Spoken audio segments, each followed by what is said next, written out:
Hola a todos y todas, soy María, formo parte de la agrupación estudiantil Sociales Grande y antes que nada les quiero dar la bienvenida a todos y todas. En esta oportunidad voy a estar ayudándolos y ayudándolas con la materia psicología para este curso de ingreso. Bueno, en principio el material seleccionado por la cátedra hace un recorrido histórico para situar la institución de la psicología como ciencia y plantea que parte desde las ciencias naturales bajo el paradigma positivista imperante en el siglo XIX, que prima sobre todo o da una gran eminencia a lo que es la observación y la experimentación. Y también nombra a la filosofía como ciencia que se encarga del saber del alma y que es como la precursora de lo que después es la psicología, aunque se encargan obviamente de temáticas y de áreas distintas. Y dice que la psicología solo pudo desprenderse o independizarse de la filosofía una vez que pudo alcanzar un método considerado objetivo. Obviamente, todo enmarcado dentro del positivismo del siglo XIX. Si pasamos al apartado modernidad y sujeto cartesiano, lo que menciona es principalmente los cambios que trae aparejada la modernidad, sobre todo en relación al saber y su independencia de la religión, que podemos denominar proceso de secularización. Y acá nombra a un filósofo muy importante, padre de la filosofía moderna, René Descartes, nacido en 1596. Y como dije, justamente fundador de la filosofía moderna. ¿Y por qué es tan importante y por qué lo trae la cátedra? Porque Descartes comienza a pensar al sujeto y a la razón como posibles o potenciales constructores del saber. ¿Qué quiere decir esto? Que el sujeto empieza a estar en primer lugar y es ese sujeto quien puede, a través de la razón, alcanzar un conocimiento absolutamente cierto. Esto quiere decir que pone un gran acento en la racionalidad del sujeto y en la conciencia individual. ¿Esto quiere decir que se elimina a Dios del estatus de saber? No, no necesariamente, sino que queda como garante de la verdad. Y nos podemos preguntar en qué aspectos fundamentales. Y Descartes plantea que por un lado queda como garante de la realidad objetiva y por otro de la validez de la razón como instrumento de conocimiento. Y la explicación es la siguiente. Ya que se trata de un Dios perfecto, ese Dios perfecto no nos puede engañar y dotarnos de una razón que nos produzca, o sea, productora de un saber falso. Es decir, que Dios forma parte de esta construcción de lo que es el saber, pero es el sujeto quien, guiando la razón metódicamente, puede alcanzar el saber. ¿Y cuál es el método que usa Descartes? Es la duda. Plantea que hay que dudar de todo lo que no sea evidente para la razón. En este sentido, plantea que hay que dejar de lado el mundo de lo material, ya que es cambiante y puede llevar al error a través de los sentidos. Quiere decir que nuestros sentidos nos pueden llegar a engañar. Entonces, a través de la racionalidad, guiada por el sujeto metódicamente, puede alcanzar el saber. Y acá nace la célebre frase que ya conocerán, pienso y luego existo, de Descartes, obviamente.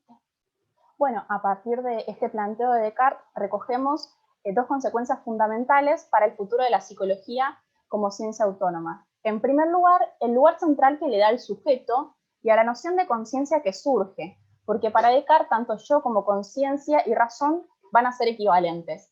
Y en segunda instancia, la construcción de un dualismo que separa lo corpóreo de lo racional. Y esto va a ser importante y va a ser retomado también por la psicología más adelante. Bueno, este apartado comienza contándonos que el racionalismo cartesiano, es decir, el planteo de Descartes, se encuentra con otra teoría o con otra corriente que se opone a lo que Descartes plantea, que es el empirismo.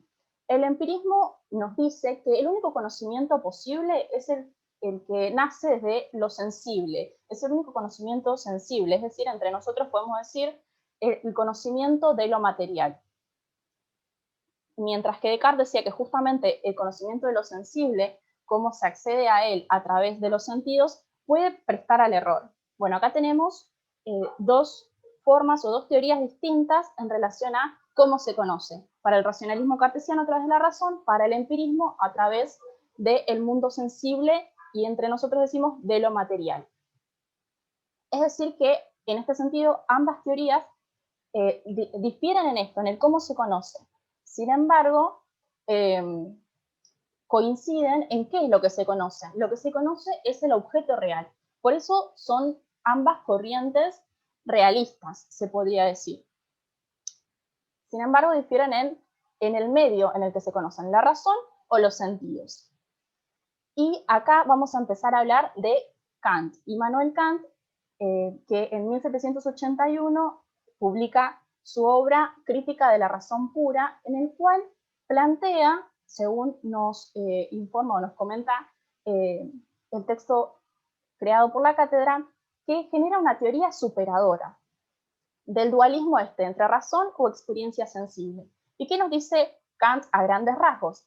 Dice que se necesita tanto de la razón como de la experiencia del mundo sensible para alcanzar un conocimiento verdadero del mundo. En este sentido, el sujeto de conocimiento kantiano necesita de dos factores para generar conocimiento sobre el mundo. Por un lado, un objeto material sensible, y por el otro, una razón que cuenta con una serie de formas puras que nos permiten conocer el objeto, este objeto material. Es decir, que se requiere tanto de la razón como del objeto material, por decirlo de alguna manera, para alcanzar un conocimiento válido, verdadero, factible. Retomando, esto quiere decir que el conocimiento no se da independientemente por los objetos que existen, sino que debe mediar necesariamente la razón, siempre para que ese conocimiento se pueda producir de alguna manera. Su filosofía no sería realista, sino idealista, ya que conocer implica una operación de creación del objeto por parte del sujeto. Y ahora pasamos a la parte que le da el título a este subtítulo, que es la parte de la provocación, que significa un planteo que hace Kant sobre la psicología de su época. El texto nos cuenta que Kant critica, de cierta manera, a la psicología de su época. ¿Y por qué se genera esta crítica de Kant? Kant plantea que no se puede conocer la naturaleza misma del sujeto por medio de un análisis racional. Del mismo modo, el hecho de que el sujeto sea tanto instrumento como objeto de conocimiento resulta una contradicción insuperable para él. Del mismo modo, no se puede pensar a la psicología enmarcada dentro de las ciencias de la naturaleza, porque los objetos con los que trabajaba la psicología, que serían el sentido interno, carecen de una dimensión espacial, material, por decir de alguna manera. Entonces, tampoco se puede acceder a ellos desde un paradigma positivista, al menos en los términos planteados en ese momento. Es por eso que el texto plantea que esta crítica terminó siendo una provocación para la psicología por parte de Kant. Y a lo largo del siglo XIX se van a ensayar distintas formas de acceder a un objeto, de crear un objeto y un método particular para la psicología. Se van creando nuevas dudas, se van ensayando nuevas respuestas y se van generando nuevas teorías acerca de los distintos objetos que la psicología toma como objeto de estudio. Y como el paradigma imperante en el siglo XIX, como ya mencionamos, es el positivismo, se ensayan ciertas respuestas dentro de una metodología experimental que busca recoger datos empíricos, datos observables, por decirlo de alguna manera, para la psicología.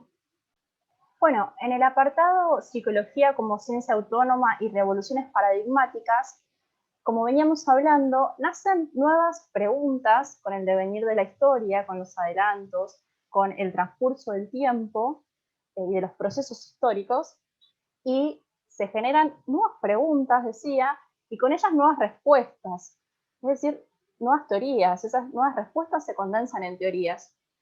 Y surgen diversos paradigmas que nos dan unas nuevas maneras o nuevas ideas para pensar al sujeto, a los procesos psicológicos, a las distintas formas de ver la realidad, las condiciones sociales, las condiciones culturales y también económicas de las formas de producción del saber. Y así como aparecen estos nuevos paradigmas, también aparecen nuevos objetos de estudio y nuevos métodos o modos de abordar la realidad. Y por eso, una pregunta que se hacía al inicio, el texto, acerca de si la psicología es una ciencia plural o singular, la respuesta que nos da este texto es que es una ciencia necesariamente plural.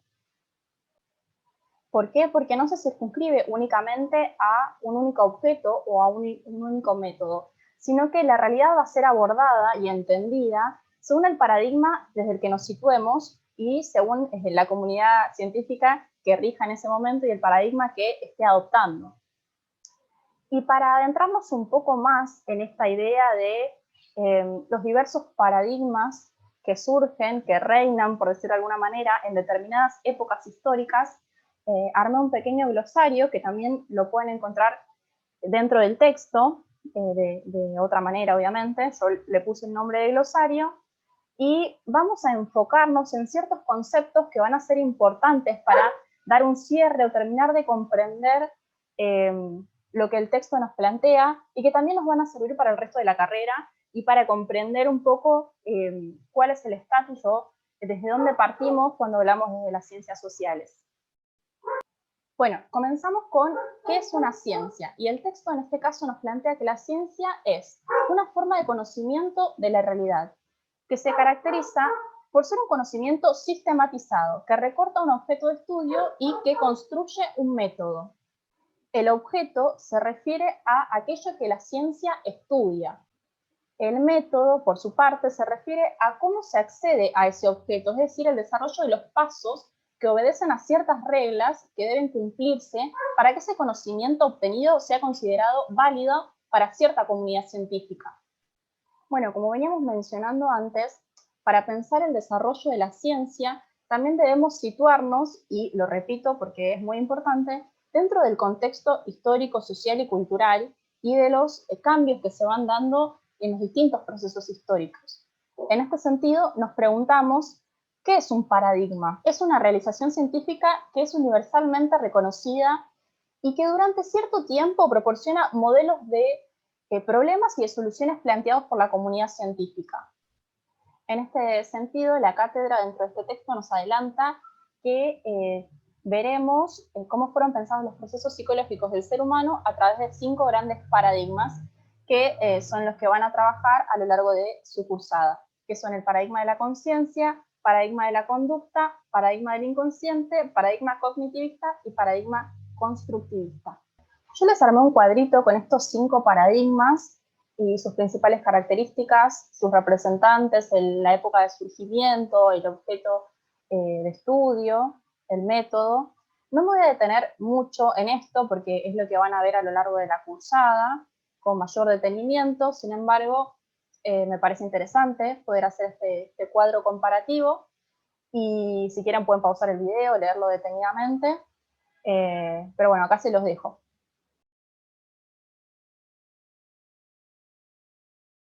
En otro apartado, la cátedra nos deja esta pregunta sobre cómo nace un paradigma y da una ejemplificación bastante cómica y graciosa a través de una caricatura que vamos a estar trabajando acá a continuación.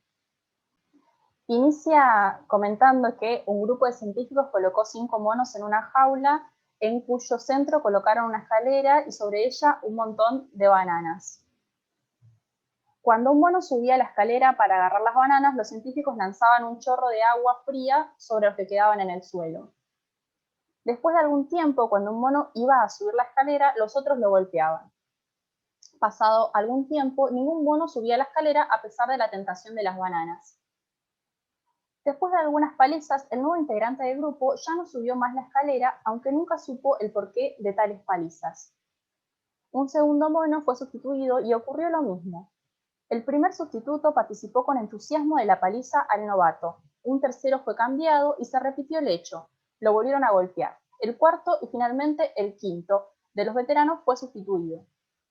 Los científicos quedaron entonces con un grupo de 5 monos que aún, cuando nunca recibieron un baño de agua fría, continuaban golpeando a aquel que intentase llegar a las bananas. si fuese posible preguntar a alguno de ellos por qué pegaban a quien intentaba subir la escalera, con certeza la respuesta sería: no sé, aquí las cosas siempre se han hecho así. Y la cátedra nos pregunta: ¿te suena conocido? No pierdas la oportunidad de pasar esta historia a tus amigos para que de una u otra manera se pregunten por qué seguimos golpeando y por qué estamos haciendo las cosas de una manera si tal vez podemos hacerlas de otra. Y cierra también con una frase célebre de Albert Einstein que nos dice que solo hay dos cosas infinitas en el mundo: el universo y la estupidez humana. En esta parte, la cátedra deja un poco de lado todo lo que es la historia, los datos un poco más duros, y nos empieza a invitar a reflexionar acerca de lo que son los paradigmas, y tenemos que empezar a entender que estos paradigmas surgen en una época determinada y son formas de dar respuestas a interrogantes de ese momento particular de la historia. Después, obviamente, pueden surgir nuevas preguntas y nuevas respuestas a esas preguntas que anteriormente no se nos habían planteado a la humanidad en general y a la comunidad científica en particular, de la que estemos hablando. Y estas nuevas respuestas se van a condensar en nuevas teorías que respondan a algún nuevo paradigma desde el que vamos a estudiar al sujeto, a las relaciones humanas y demás. Por último, la cátedra nos trae un texto de Diego Singer, Políticas del Discurso, 7 lecciones sobre el desaprendizaje, que yo no voy a leer acá, no me voy a detener tanto en esto y tampoco los voy a spoilear si aún no lo leyeron. Está bueno, léanlo, eso sí les voy a decir. Y a lo largo de este texto, nuevamente la cátedra nos empieza a plantear que es importante esta idea de desaprender. Desaprender todo lo que conocemos como saber absoluto, como única forma de encontrar respuestas, empezar a replantearnos que quizás, tal vez, esto se los digo a título personal, todo aquello que sabemos no es natural, no es que nos viene dado, sino que forma parte de un bagaje cultural, social, que nos es dado, que heredamos y que repetimos y reproducimos, pero que tenemos que empezar a plantearnos sobre todo eso que conocemos y encontrar nuevas soluciones, nuevos horizontes. También es interesante el planteo que hace el autor en relación al aprendizaje con los otros y con las otras. Dentro y a lo largo de nuestras carreras vamos a conocer a muchas personas que vienen de lugares distintos, de realidades diversas, que tienen saberes distintos también, que pueden ayudar mucho a complementarnos y a construir saber en colectivo. Y esto va a ser fundamental. Entonces, empecemos a pensar, a replantear todo lo que sabemos como un conocimiento absoluto y empecemos a comprender que a través de lo que los otros saben, también podemos construir conocimiento. Justamente a través de este ejercicio de desaprender se van a generar nuevas preguntas, nuevas interrogantes que nos van a ayudar a crecer y a formarnos como futuros y futuras profesionales. Así que, bueno, la cátedra los invita y yo también a título personal los invito a que desaprendan y a que aprendan nuevas cosas. Por último, espero que les haya servido, que haya sido claro, que les haya interesado y obviamente quedamos a disposición desde Sociales Grande para todas las dudas que puedan surgir, para acompañarlos y acompañarlas en todo lo que sea necesario.